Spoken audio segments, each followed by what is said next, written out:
Check this out. We've got something really fun today. This is so amazing. Oh man, again? 1.3, combining transformations. We've done translations and stretches and reflections separately, and now we want to combine them all in one question. But how can we apply all of the transformations? Does the order that we apply them matter?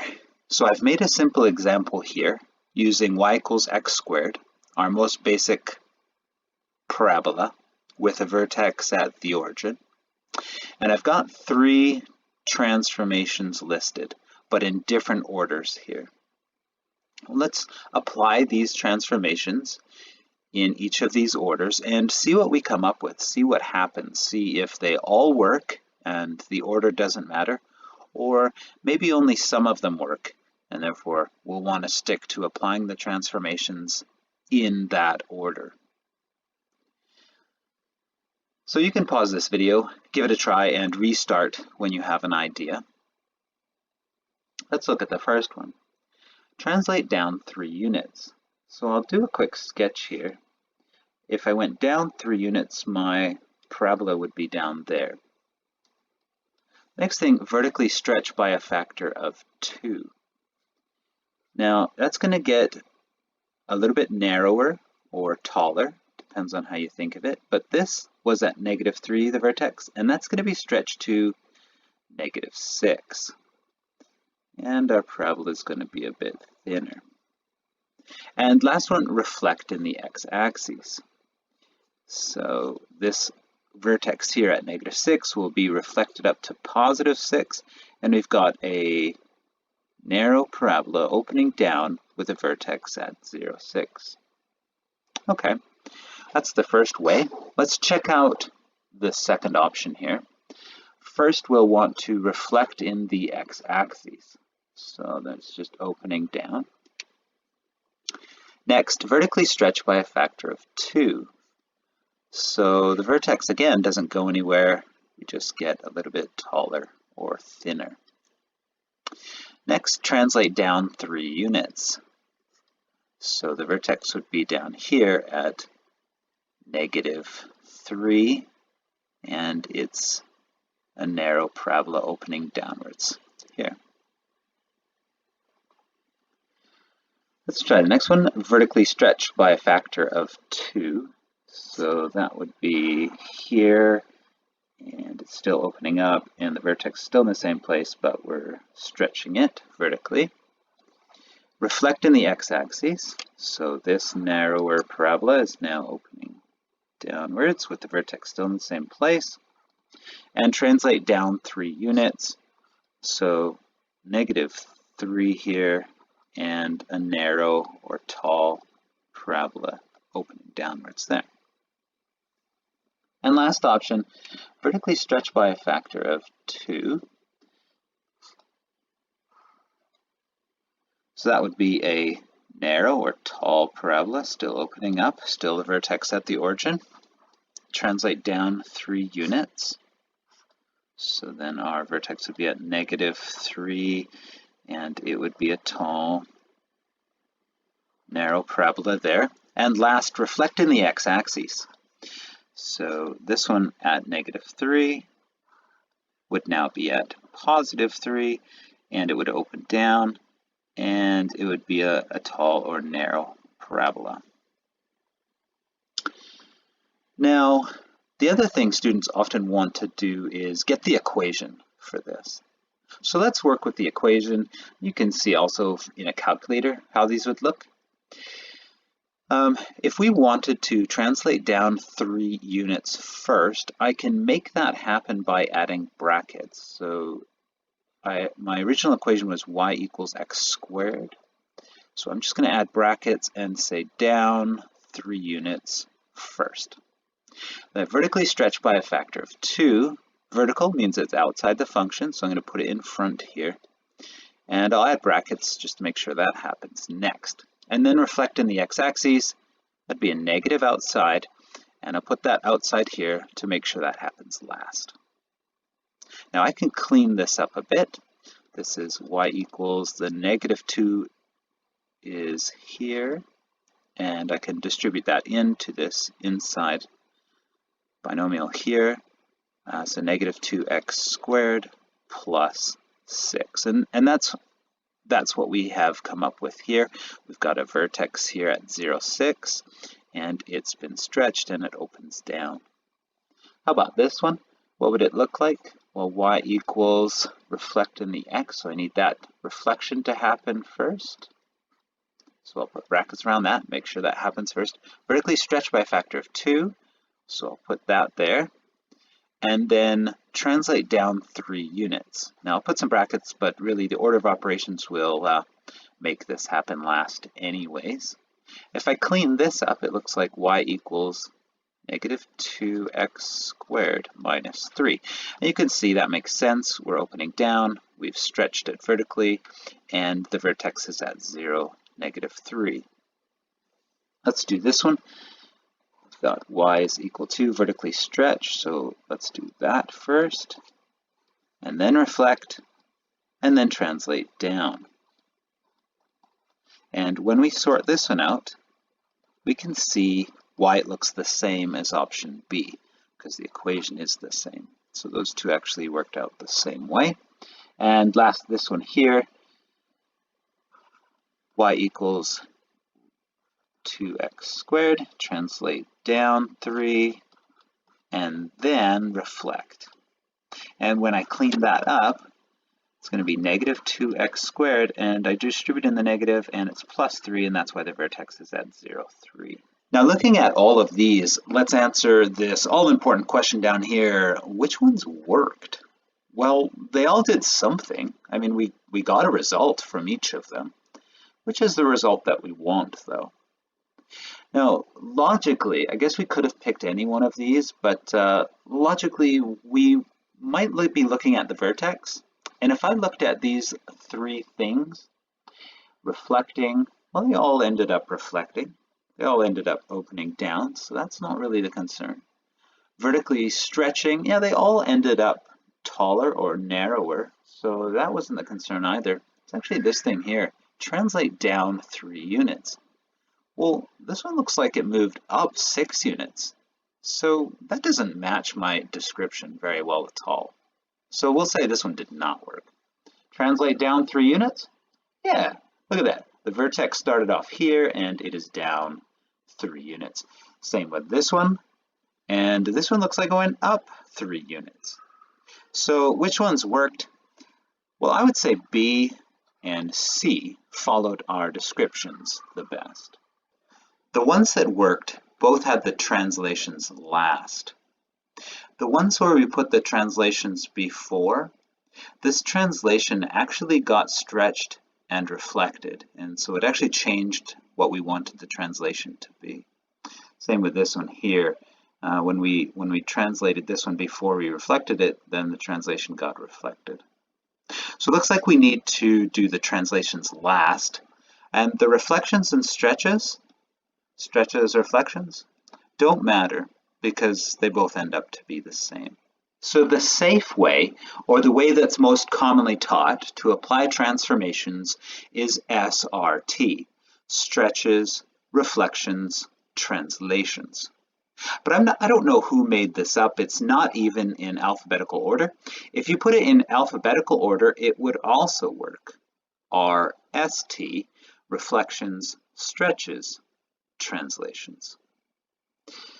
Putting the transformations together gives us this transformation equation. Now we're going to most commonly use the first one here, using A, B, H, and K. So the first value here, if A is negative, that gives us a vertical reflection. Otherwise, this value here is our vertical stretch. But keep them separate. Don't ever call the stretch a negative, because the negative is part of the reflection. This B value here, if it's negative, then it's a horizontal reflection. and otherwise 1 over b is the horizontal stretch. And again, don't ever call this horizontal stretch negative. The negative is the reflection, and then the 1 over b is the stretch. They're always separate. This h value here is our horizontal shift or translation, and the k value here is our vertical shift or vertical translation. Now we're going to use this one for everything except trigonometry, and then for trigonometry we're going to use this, which was what other courses sometimes use. And you can see how it's logical because it goes A, B, C, and D. Now this is given on the formula sheet, but this mapping notation is not. So let's look at the mapping notation. Here's our x, and it's affected by the horizontal stuff only. So the stretch and reflection would happen first because that's the b value, and then the horizontal translation happens afterwards. BEDMAS says that we do this first. That's why it's written like this. Now the y values are only affected by the vertical stuff, so the vertical stretch and reflection and the vertical shift. And you need to remember how this is set up. This is quite a useful thing for solving problems when we're just given points, trying to figure out where they went. Let's finish off with this question. Can I do a horizontal translation before the vertical stretch? A horizontal translation before a vertical stretch. Now we just finished saying we need to do the stretches and reflections first, but yes, you can, because they don't affect each other.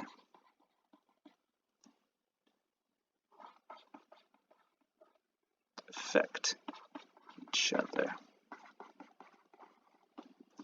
So the horizontal stuff, you could do the horizontal stretch and reflection and translation before you do the vertical stretch, reflection, and translation. It's just within each group here, you need to do the stretch and reflections before the translations. So there's quite a bit of flexibility to the way that you apply these transformations. Describe the transformations in the order that they should be applied, and then draw the transformed graph. So looking at this equation right here, this is in function notation. It just shows us the transformations that are applied to this f of x here. So let's see, what can we do first? Let's do the vertical stretch, and that would be vertical stretch. The whole phrase would be about the x-axis by a factor of. Now often for 30-1 I'll skip this part of the phrase out because that's the only place we are vertically stretching it about, so that's sort of redundant, but for later on you'd want to actually specify that because you could stretch it about a different horizontal line. So vertical stretch about the x-axis by a factor of 3. Next, let's deal with this horizontal stretch inside here. So horizontal stretch about the y-axis this time by a factor of, it's not 2, it's 1/2, because inside the function here works opposite of what we'd expect. 3, and the last one is this 4 here. This would be a vertical shift or slide or translation down, and make sure you give the direction. You can't just say shift 4. Must have a direction, or shift -4 in this case. Okay, give it a direction. vertical translation down 4 units. Okay, and then draw the transformed graph. Let's do mapping notation so we can easily just put in our points. So our x and y values are mapped onto, this is the only horizontal transformation, so it's 1/2 x, and then our y's have 2 transformations. That would give us 3y minus 4. And we can take each one of these points, like this point here, -1, 1, -1, +1, and we can see where it went. This one would be -1 times 1/2 is -1/2, and 1 times 3 is 3, minus 4 is -1. So that's the image point, so that blue point there went to this point right here. Now let's move down and I'll switch colors so we can do another point. Let's do the vertex here, 0, 0. And where did that go? So 0 times 1/2 is still 0. 0, put that in, 3 times 0 is 0, minus 4. So that vertex now went to 0, minus 4. So that is that point's image point. Let's do this endpoint here, so that is 3, 3. And let's see where that went. 3 times 1/2 is 1.5. And 3 times 3 is 9, minus 4 is 5. So 1.55. That would be there. So now we have all 3 points. I can just connect them to see where this graph went. And I'll do that in green. So it's here down to here, and then all the way up to here. Another way to find this final transformed graph is to apply these transformations to f of x one at a time. So first we could vertically stretch about the x-axis by a factor of 3. So if this point was 1, vertically stretching it by a factor of 3 would put it at 3. This is at 0, so vertically stretching it will not affect it. Now we're going to go off the graph here. This one was at 3, and if I vertically stretch it by a factor of 3, I'll be way above the graph here. So let's look back. Even if I stretch this one by 3, that's 6, so that's about here. So off the graph as well. So I'm going to go back to here and stretch this one by 3. So this is at 1. 1 times 3 is 3, so it's going to be there. So just if I apply the first stretch, this is how my function would be turning out. Now I'll apply the second transformation. So that would be a horizontal stretch about the y-axis by a factor of 1/2. Okay, so that means each one of these points is going to get drawn towards the y-axis because it's a stretch of 1/2. So this one goes here, this one here, this one here, this one half as far, so here. And then it keeps going much further than I can draw here. So this one goes down to the vertex and up and keeps going. And then the final transformations we have here is vertical translation down 4 units. So from here, 1, 2, 3, 4.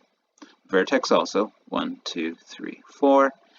This point here we are using 1, 2, 3, 4, and there it is. So we end up with the same green graph here.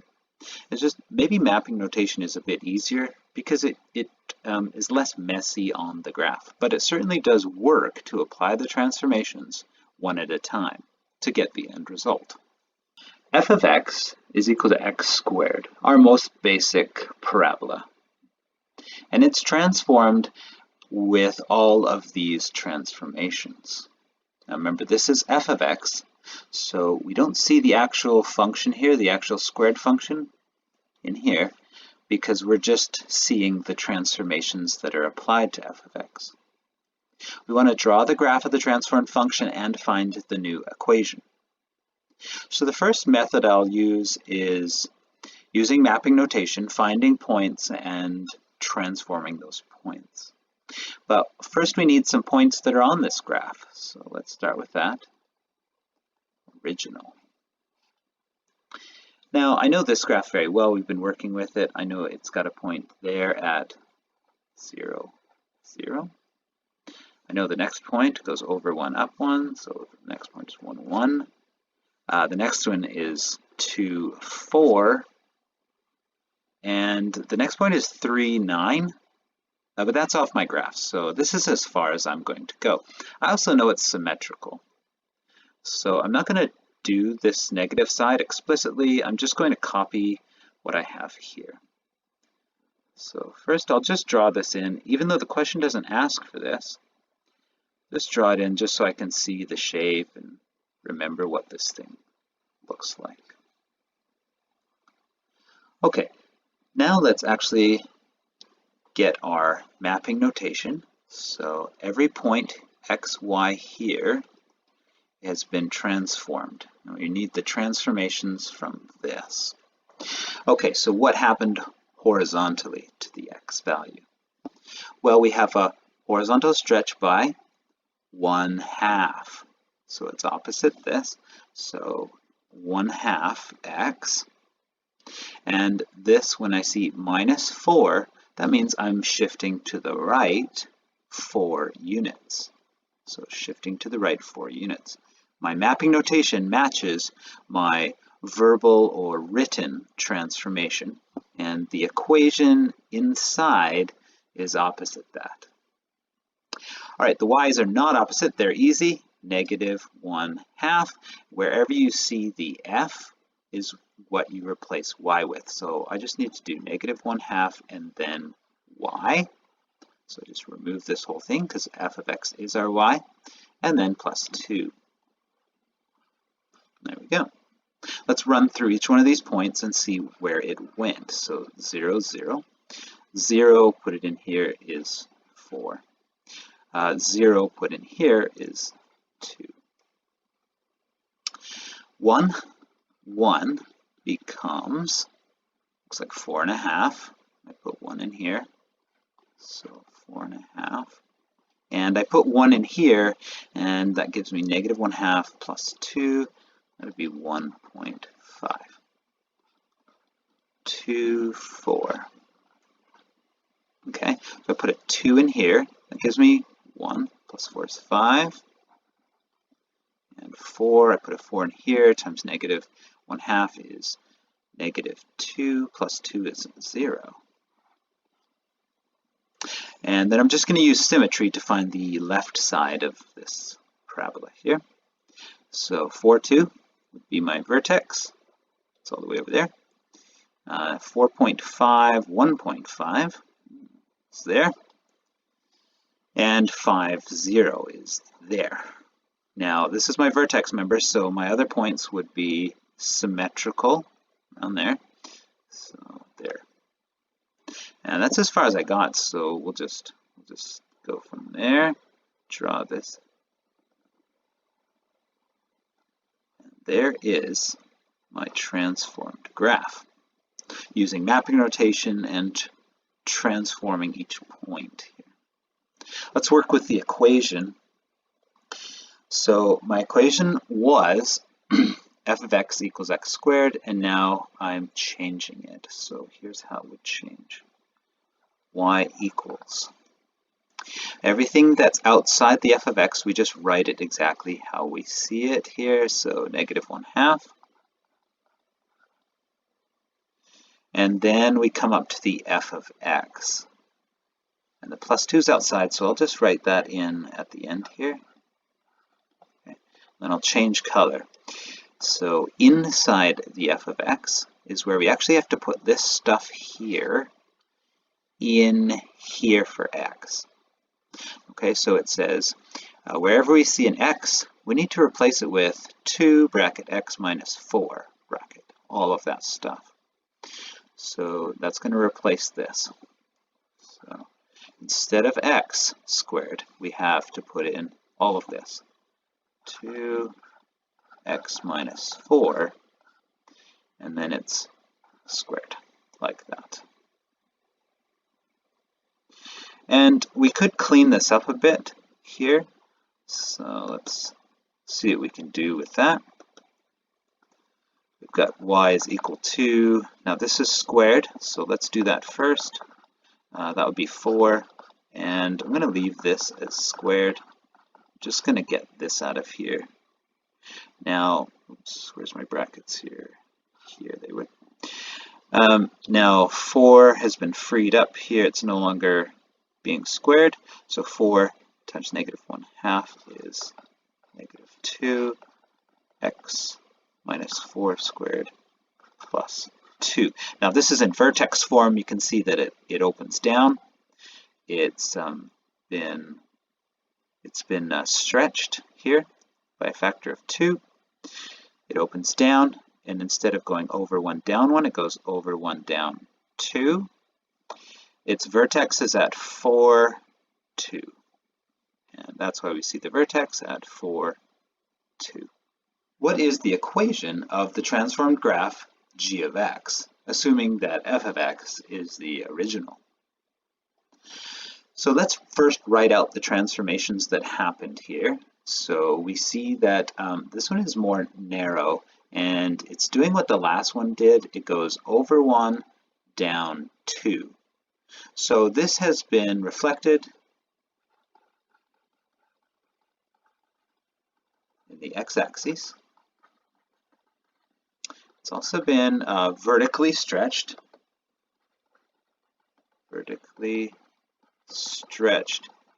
by a factor of 2.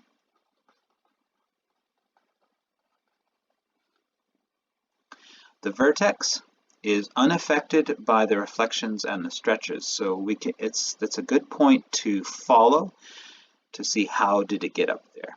So it looks like it moved over 4 and up 4. So shift up 4 units and shift right 4 units. Let's put all that together and make the equation here of g of x.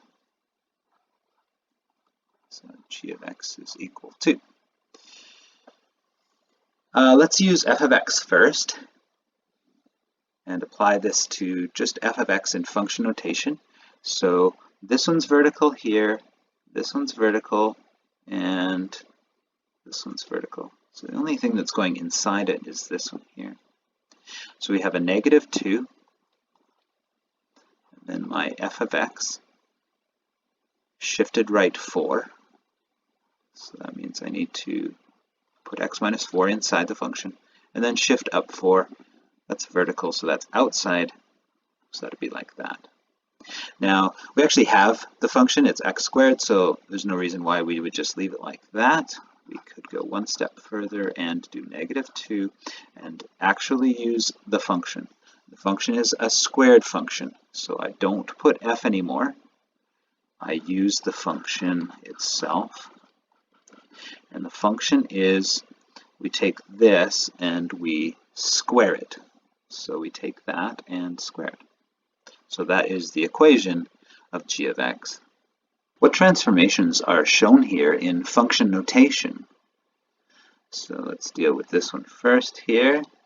We've got a vertical stretch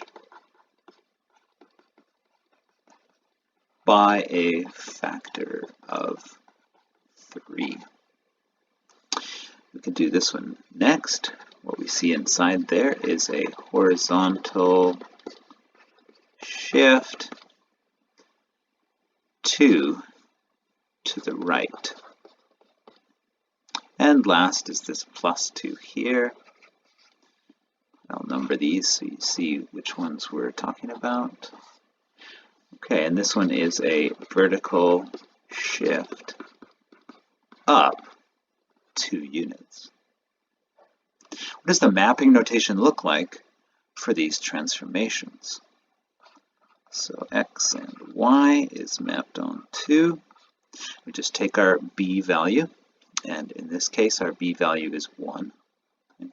So 1 over 1 is 1, there's nothing showing up there. So it's just x. Next we take our h value. Now our h value is this without the negative, so x plus 2. And remember that our mapping notation matches our verbal or written description. So when I say horizontal shift 2 units right, I'm going to say plus 2 here. Okay, next is a. That would be our vertical stretch by a factor of 3. And k is up 2. Apply these transformations shown above to the following two equations. Now, I wanted to give you some practice at transforming equations that aren't our most basic y equals x squared. You could think of this as already having some pre-existing transformations on it. So we have to learn how to deal with that. So here's our f of x, and here is our f of x inside this transformation. So let's see what it would look like. We've got y equals. The two things that are outside f of x are not a problem. We just write them as we see them. So 5 and the plus 1. 5 and at the end plus 1. Now we need to put in f of x. And not just f of x, but f of x minus 4. So wherever I see an x, I need to replace it with x minus 4. So I'll use big brackets here, 3, and then it was x squared, but now it's going to be x minus 4 squared. And then the plus 2, and that ends our f of x. So you can see here's the 5, and here's our f of x inside these square brackets, and there's plus 1. So there's the two outside transformations, and the x minus 4 here, the translation 4 units to the right, is inside the function here. Now we can clean this up a bit. We'll distribute in the 5. So this would be 15 x minus 4 squared plus 10, and plus 1 more is plus 11. So there's our new transformed equation in vertex form. Now the mapping notation for this is x, y. Now don't get mixed up. We didn't vertically stretch this by 15. We vertically stretched it by 5. The 3 was already there. So that's what a lot of students get mixed up here. Let's do the horizontal stuff first, though. So we have x is being shifted 4 units right, so that would be x plus 4. And then wherever you see f of x, just take that out and replace it with y for our mapping notation. So 5y plus 1.